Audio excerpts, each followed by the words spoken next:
ও দাদি আমি চিন্তাই বুঝি আর বাঁচি না, যৌবন কালে একটা শ্রমিক পাইলাম না।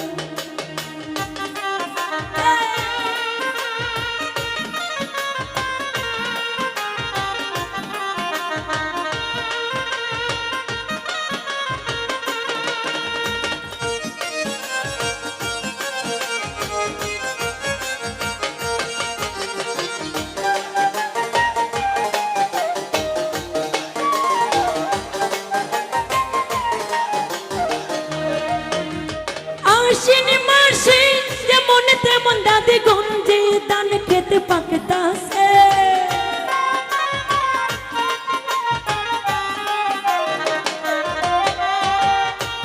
মালি ভাই আশ্বিন মাসে যেমন তেমন দাদি গঞ্জে ধান খেতে পাকতাছে, আমার যৌবন দাদি মারে বেলে খেলতাছে।